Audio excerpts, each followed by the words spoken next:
Welcome to The Trouble with Football, the show where football's irritations get the spotlight they deserve.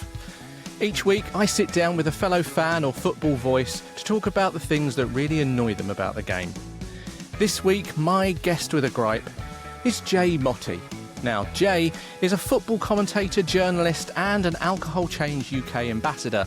His podcast, Soberfellas, is full of stories, strategies and hard-earned lessons on how to stay sober. He's also a Manchester United fan and part of Stratford Paddock.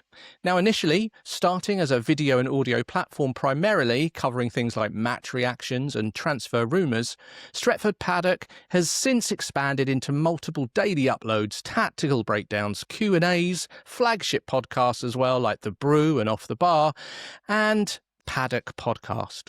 Now, I suppose after all of that, he's managed to find time for me. Jay, welcome to The Trouble with Football. How are you?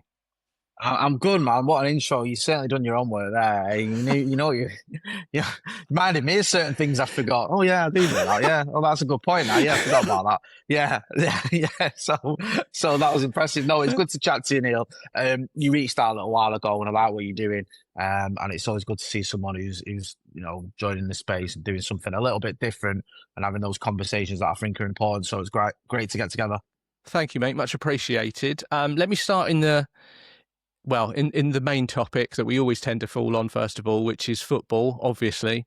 And you are a Manchester United fan, as I said. First and foremost, I can tell from the accent, you are local at least, so you're not one of the southern ones, so I'll allow that. How are you a Manchester United fan? Is it born and bred? Is it family? How did it happen? Yeah, I mean, my dad took me to my first United game when I was 5 and we walked to the ground. I lived in Stratford, so there wasn't much of a choice. Now, I am very grateful for that because you might look at it and go, City have won far more recently. But I grew up in an era where it was Ron Atkinson was the manager when I was first went to United. But then I was 10 when United won our first trophy under Sir Alex Ferguson. And I was 13 when we won our first title. And it was around that time I started going on my own with my mates rather than with my dad.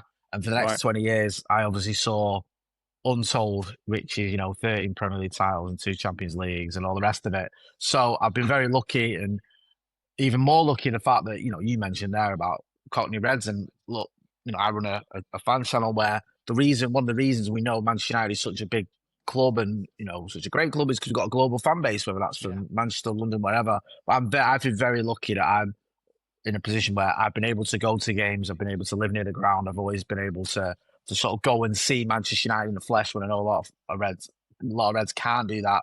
So yeah, it was a bit of a no-brainer. I was taken to United. I was treated to some of the best football you can imagine and winning everything.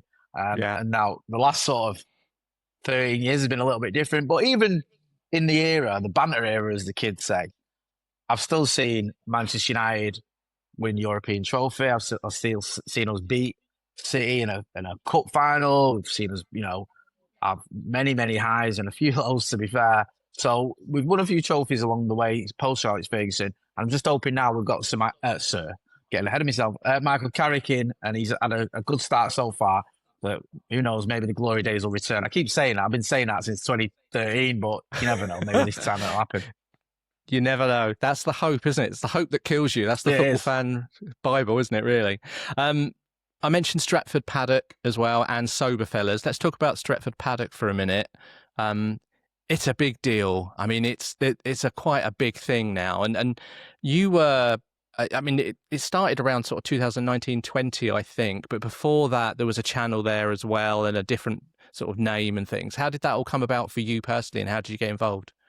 Well, as you mentioned there, we started off, I think it was 2012 as Full-Time Devils. So I've always been a big United fan. I had a blog.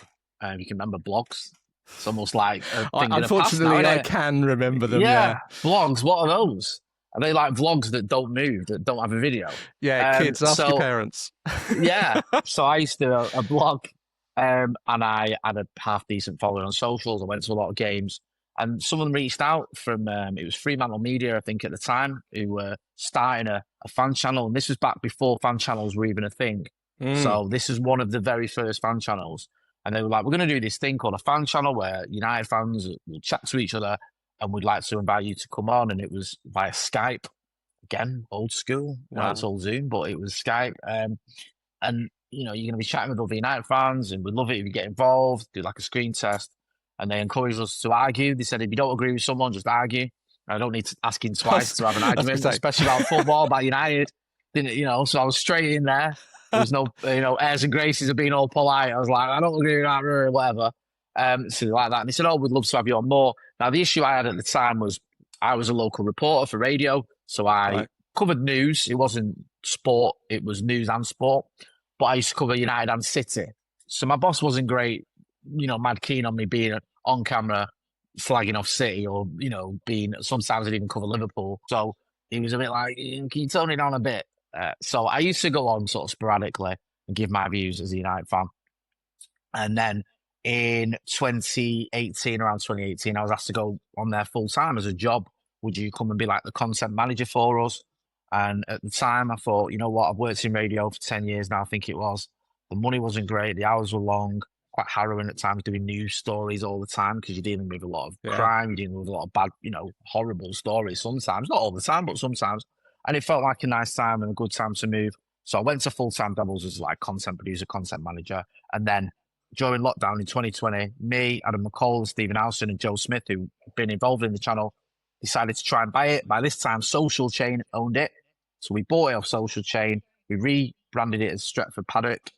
And the last 6 years, it's gone from strength to strength. We've had a ball doing it, It's been great. The lads are genuine friends. We work together as friends. So it's great to just sit around with your mates chatting about Manchester United.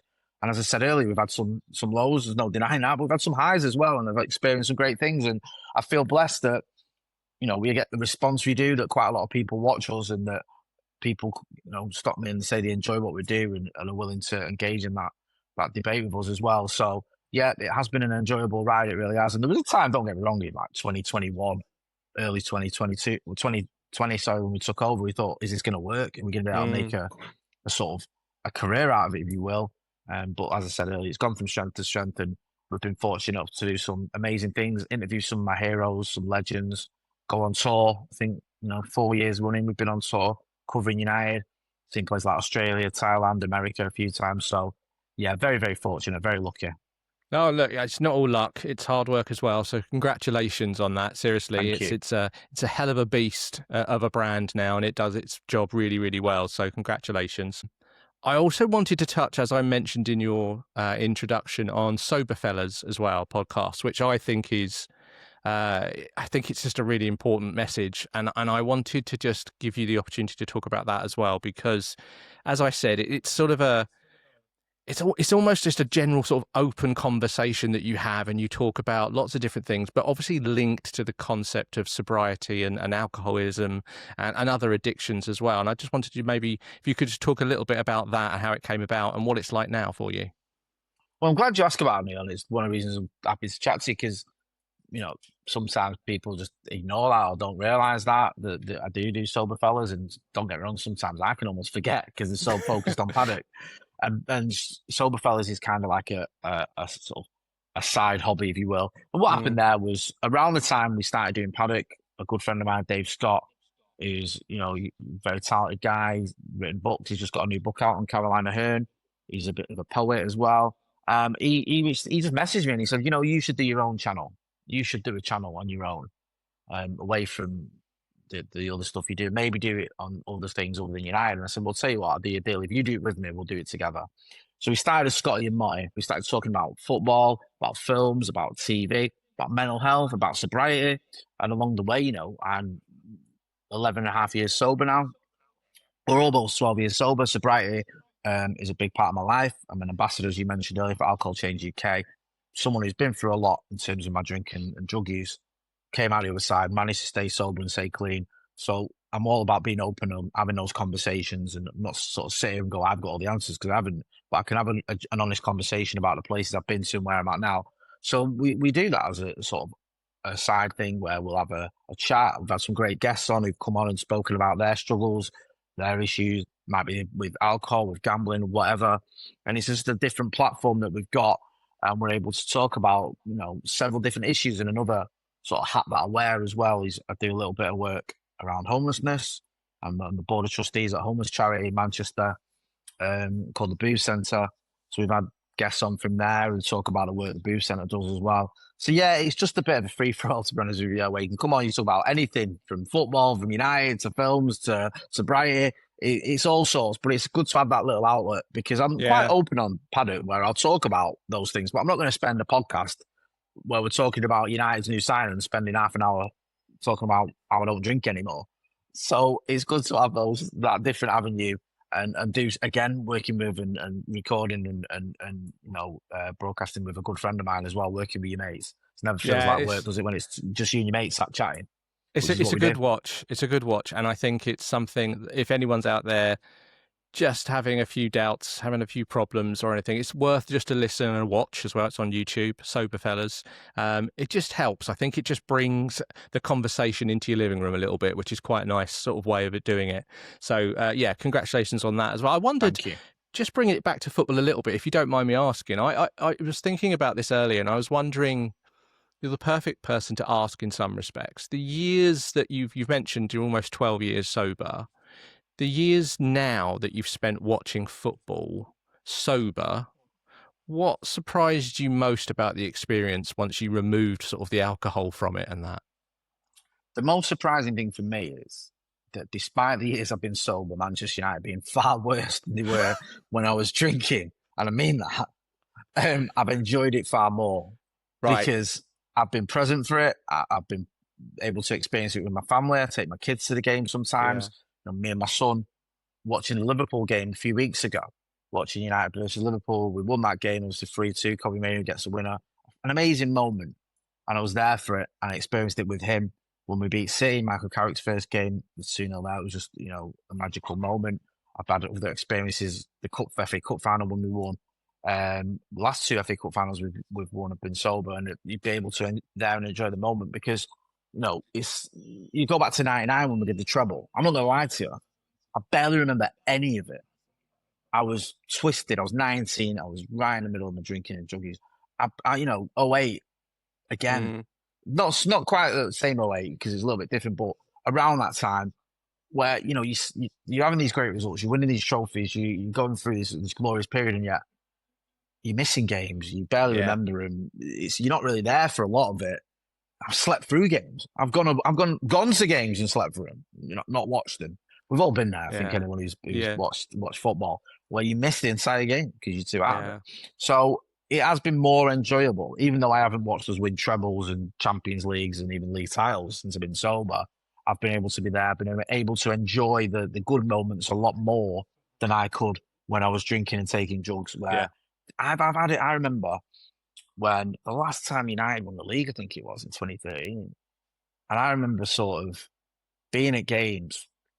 It might have even been the Villa game where we wrapped up the league, and it's like you can't wait to get away from the game to go and use drugs again, to go and take more drugs. It's like the game's getting in the way. It's getting in the way.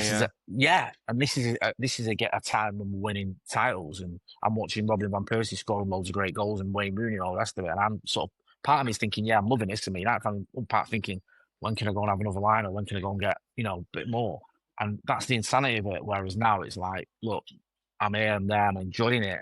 I'm watching the game, I'm fully involved, and I'm watching it with people that I love as well, which, there's no feeling like that.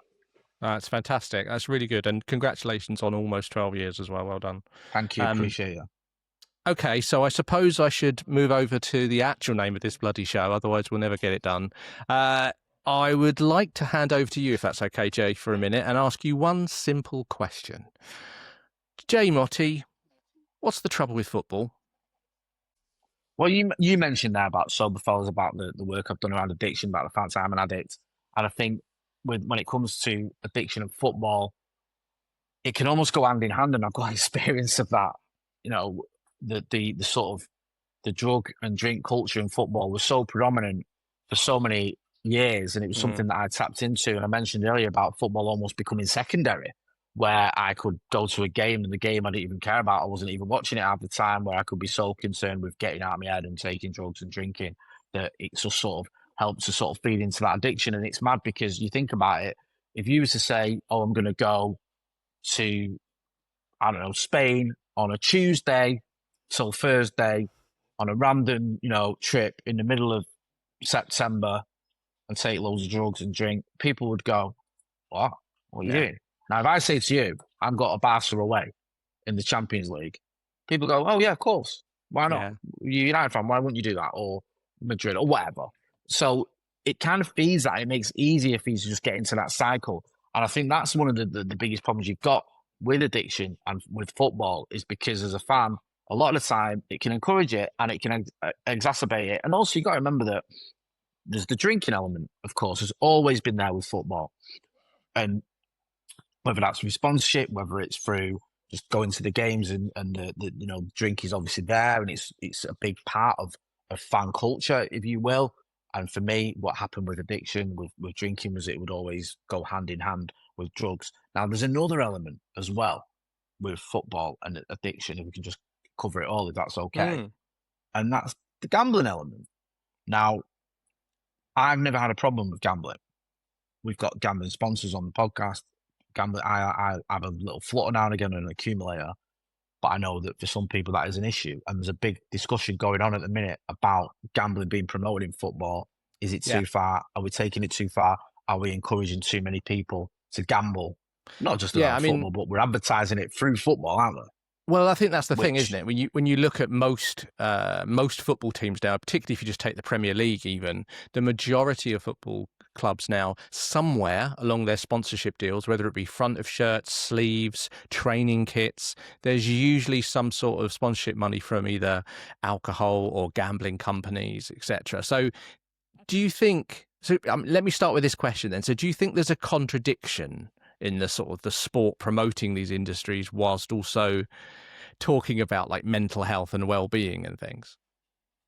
There is a contradiction. I also think there's a bit of box ticking that goes on with certain aspects of talking about mental health and safe gambling and all the rest of it. It's like, well, we've got to say this. So, every gambling company has their own little campaign they run, and we know that they've got to kind of do that when it comes to keeping people safe. But it is, you've got to remember, right? This is one of the things I always think about when it comes to addiction and gambling, of how the real contradiction here is. If you run an advert warning people about the dangers of gambling, and I speak from experience as an addict, not gambling addict, as an addict, a lot of people who are gambling will be reminded to put a bet on. That's that crazy. Will be a trigger for them to go, oh yeah, I might put a bet on. Because you're saying, whatever you do, when you put a bet on, make sure you don't go too far. You don't spend money you haven't got. Speak to someone. Now, I know there'll be people out there that think, when I put a bet on, I put a bet on it. Oh, that's a reminder. I need to put a bet on. Because it's the same with me with drinking drugs. If you, when I was in my addiction, if you'd have ran an advert saying the dangers of drugs, I'd have thought, drugs, I could do some actually. I could do with a life. No, I've not had one. So I might bring my dealer. It's that thing. Yeah. So it's very difficult because what do you do there? Do you not run the advert? Do you not say, one of the dangers of gambling? And I think that, you have to speak to people who've got a lot of experience around it, not just marketing people, but addicts and people that like that.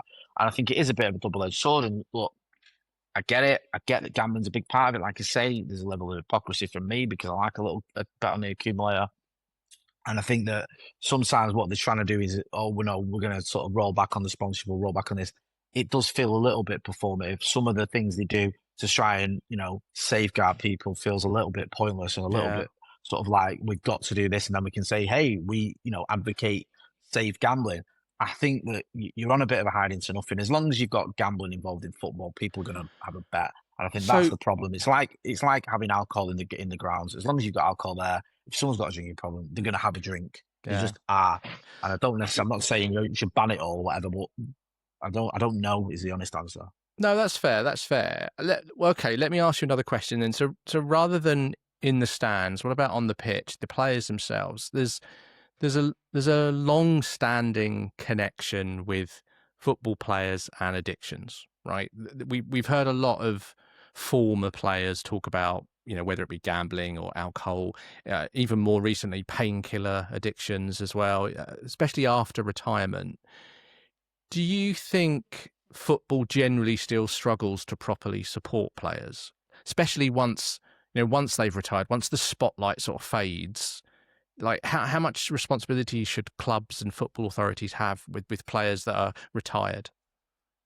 I think across the board, football fails to support players. When I say across the board, what I'm talking about, not just players that have played at the professional level for years and have accumulated lots of money and maybe lost lots of money, but I'm talking about 16, 17, 18-year-olds who don't even make it, Yeah. who've been convinced that their careers are going to be in football and have almost been sort of geared towards that. And then they get to 18 or maybe they get to 9 or 20, it doesn't work out. And there's no safety net. They've not really done what they should have done at school because they've just not been encouraged the way they should have been at school because everyone's thought they're going to be a footballer. And you think, well, now I'm not going to be a footballer. What am I going to do? You might go, well, you're 18, you're 19, whatever. You've got your whole life ahead of you, sorry. But is the support there? Have, the powers that be in football looks after them and guided them the right way? More often than not, my experience of speaking to ex-academy players and people like that, no, they haven't. Then you've got the other side of the coin, which you were talking about, the ex-pros who might have earned millions playing football and have then struggled with addiction or struggled with gambling or struggled with bad investments or whatever and don't know how to cope with that and how to handle it and what to do themselves. So I know it's a bit of a long-winded answer, but to answer your question, no, I don't think we look after or the players are looked after enough. Don't think they're supported enough. And I think that it's quite hard because it's a very rare career, football. Not many careers you sort of retire at 35, 36, having had the level of care and sort of structure that you've had for the last 18 years or maybe even longer that you've had as a footballer. Yeah. You've had everything you sort of need done for you. Especially if you played at the top level where you've had someone to sort of help you, with your house, help you with your shopping, help you with, the structure of obviously going to training and everything else. Everything's looked after for you. It's all done for you. And then you get into a scenario where you've got to do it all yourself. And also, you're no longer getting that 5, 10, 15, 20, 30, 40, 50, 60, whatever grand a week coming in. So you might have a nice house, you might have a lot of money, but as well as I do, you live within your means, don't you? If you're earning £1 million, you spend £1 million. If you're earning, 10 grand, you spend 10 grand. Yeah. All of a sudden, you've got this massive seismic change. Plus, you've no longer got the physical aspects of having to go to training every day and look after yourself as much as you can. You might have already been on the fringes of having a beer at the weekend or when you've not got a game. That can get encouraged or exacerbated. And I think it is a bit frustrating for me just as a fan and someone who knows a few ex-players and stuff that we've never really dealt with it properly. We've never really got to grips with it. And especially when it comes to younger players, because forgive me if I go off on tangents as well, bro, but you watch, you see in America what happens with young athletes.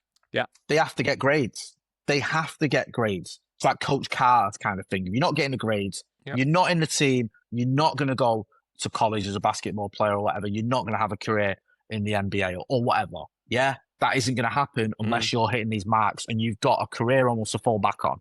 Now, look, if you make it in the NFL, the NBA or whatever, you're not going to use the degree you've got in, I don't know, marketing or whatever. That's just bad. But if you get an injury or you don't, you have got a qualification there. You have got something. You have got the ability and the structure where you've been able to do these things and sit in a classroom and get that qualification, and you might, end up using it. We don't do that. And I'll tell you a story, and I've said this on camera before.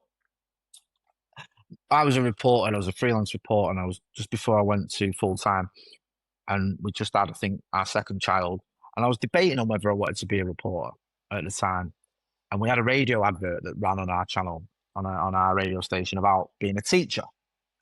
And it was like, if you do teacher training, you will get paid whilst you train, like 25k a year, whatever, quite a lot for that. And I've been thinking, teaching was always something I thought about. I'd always considered journalism and teaching, preferred journalism. I thought maybe teaching, you're getting paid while you train, so I wouldn't have to lose out any money. Yeah. Obviously, the hours seem a lot more malleable, more sort of attractive than the reporting hours. So what I did was I went and spent the day at a school in Manchester, just shadowing teachers. You had the ability to do that. So I went to this school, shadowing teachers, in Aston Mersey it's called. And I'll never forget, there was one class and there's a lad there mucking about. And the teacher said to me, he plays for United. He gets away with murder. Does what he leaves early to go training. Never does his own work. Does what he wants. And I was like, oh, right, okay. Right. And I was like, what's his name? He said it's Mason. All right. Fast forward 10 years now, that's Mason Greenwood. Now, Mason Greenwood had a very good career, and he's got a good career. Without getting into it, you know he's had some things going on. That was the attitude. That was what was instilled in him from being at school. Is you don't have to do what everyone else does because you're playing for United. You're a footballer. He's not the only one, obviously. He's a very high-profile one. But how many other young lads have had that where they haven't been doing what they should have been doing at school, but they get away with it because they're good at football? Yeah. And what does that teach them as well? What are we telling them? That the rules don't apply to you because you're you're a good footballer? That you don't have to worry about anything because you're going to be a good footballer? Does that come into it? Yeah, I mean, certainly if you look back sort of the 80s, 90s footballers, the footballers that are retired now, and you speak to them, some of them that have had addictions over the years, some of the biggest drivers for that is because, as you alluded to, it's all they've known is football, and they've not got anything to fall back on. And when they finish, they go, well, what next? What can I do? And all they've got is money, hopefully, if they've done it right. Some of them, as you said, haven't got money because they were lower league players or whatever. And it's caused a real sort of deficit of care and control for these players. But even if you look at current players, right? I was looking for some statistics, trying to understand some sort of the size of the problem. The PFA gave out some figures for the most recent ones I can find are 2024, right?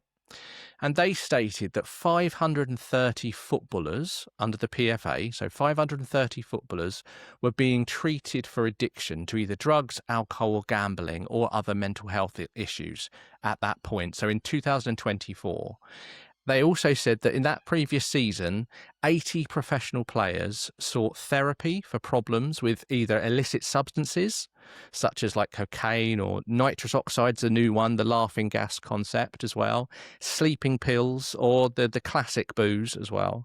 So there are issues out there. I mean, high-profile ones you can think of. Obviously, Dele Alli came out a couple of years ago now, but talked very openly and bravely about some of the troubles that he'd faced, and they were the particular addiction that he was facing because of past traumas, but because of that, he had an addiction to sleeping pills.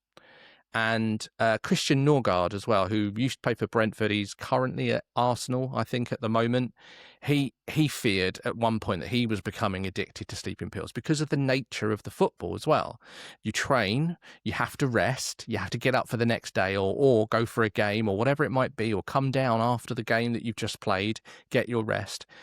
And a lot of players are moving from addiction of alcohol or playground drugs to these types of things where they are actually having sleeping pill addictions and other things like that as well. I think there is a question as to the modern day that we're in now, and I suppose I'll ask you that as well. Do you think we're moving to a different type of addiction, or do you think the classics will still all be there? I think there's a bit of both. I think the classics will always be there, but I think that certain players, like you've mentioned, are getting caught up in what you could call the new addiction. And also, you've got to remember as well, there's like, this just sounds insane, but new drugs that might be applicable to them that are becoming popular. Yeah. So, I don't know, let's sort of maybe exaggerate something, but just to make the point. No, you're fit, you're playing football every week, and then you have an injury or you retire, you put on weight. I know a lot of players do. And then there's drugs come out to help you lose weight. So you start taking them to keep your sort of self fit and trim. That can lead to addiction. So there's that element as well with the sort of the physical element. Then there are the sort of the sleeping, just the sort of the 9 to 5-ness of it, trying to get yourself on an even keel. There's that. There's the boredom. So many players I know, ex-players I know, just struggle with just the boredom of having all this time on their hands. Yeah. I know it sounds crazy, but it's true. No. Like, you've gone from playing football and training and all this to you're not doing that anymore. What are you doing Monday to Friday or Saturday, Sunday? Yes, you might work in media or you might do this or you might do that, but that's not the same as every morning getting up and going to training twice a week or once a week, having a massive game to play in. You've suddenly got all this time on your hands. And a lot of the time, you might have all this time on your hands. You might have access to money. resources where you've got money there, so you can go and spend that money and do, what you want with it. So that feeds into it as well. And there is that, and I know this from my conversations with some ex-pros, almost that sense of loss. You're no longer part of the team, the club doing this. That can lead to mental struggles and to depression, and ties in with your point earlier about the support that's lacking. So I think, yeah, again, it's a great question and it's a bit of a long-winded answer, but you're going to have those sort of issues around alcoholism, perhaps, and drugs that the obvious ones, or the ones that we all know about. But maybe there are some more, the new ones that are coming out there that are affecting some of these more of the current crop of players that are going through that, like you mentioned there. Because I think it's sort of how these things can evolve. New drugs come out that can affect people, or that they can become reliant on, or there's a reason for them to use them, and then all of a sudden you find that you're addicted to them. And it's sad to see, and I think that it's good you're having these conversations, because you think about the amount of column inches and discourse and attention that goes on footballers and their performances and how well they're doing and how great they are, or how they're struggling, or whatever's going on with the team. How much time do we spend on mental health, on addiction, on players that are struggling with these issues? You mentioned that Dele Alli interview, fantastic interview. I think it was the overlap thing. Yeah. Gary Neville. How often do we see interviews like that? Well, I suppose that's the question, isn't it? Because I think when you look back in history, I would say that football has always been the culture of hiding weakness. It's always trying to appear mentally strong, I would I'd argue, right? Recently, I suppose the question is there, do you feel like there's been any sort of attitude change around, sobriety or addiction? Because there has, it's not been huge by any way, shape or form, but there has been, I feel, like a slight move towards a little bit more openness about talking about things like that recently anyway. I appreciate there's probably still a stigma attached to it, but I do feel like generationally, maybe we're getting to a place where the younger men and women are starting to be more comfortable in talking about these things.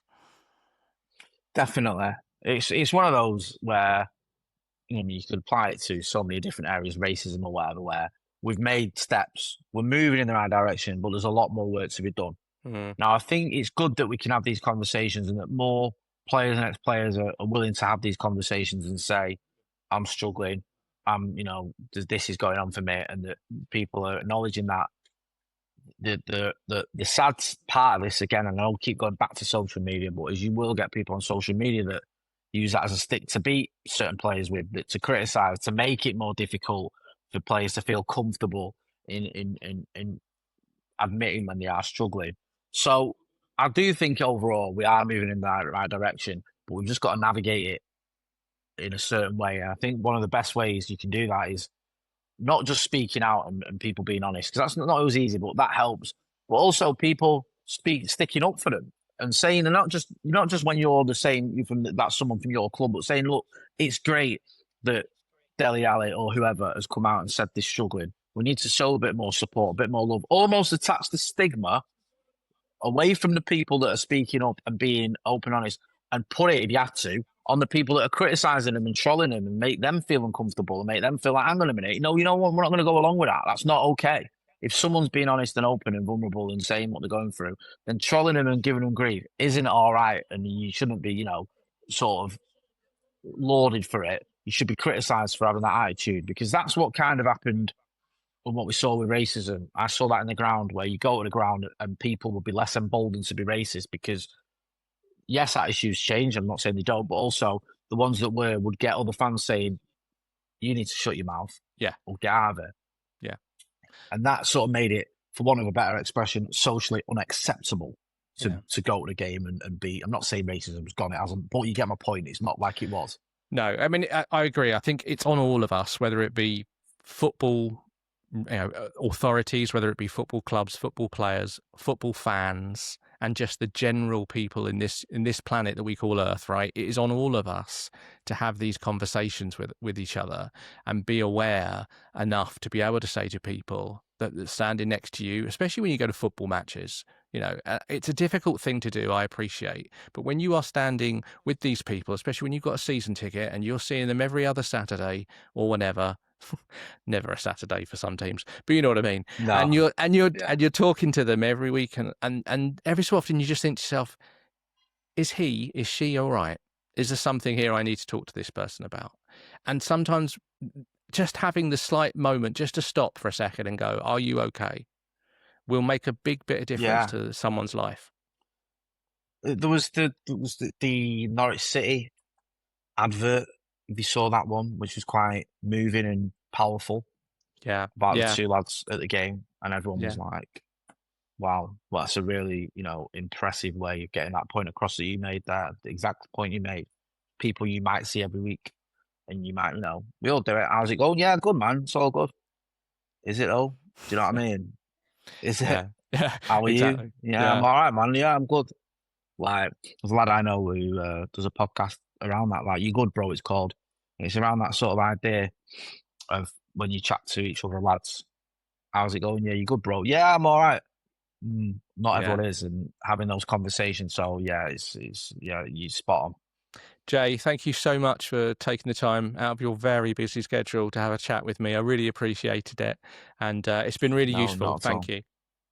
No, you know what, Neil? Genuinely, really enjoyed this chat. I think it's important to have these conversations, and it's nice to sort of be able to come on a new podcast and not just talk about whether Manchester United are going to sign Edison or whether Michael Carrick is the real deal, but actually have a bit of a chat about some of the other stuff that goes on as well. So more power to you, man, and I'm sure this is going to go, this podcast is going to go from strength to strength. So thanks for having me on. Thanks, Jay. And thank you to you for listening as well. That about wraps up this episode of Trouble with Football.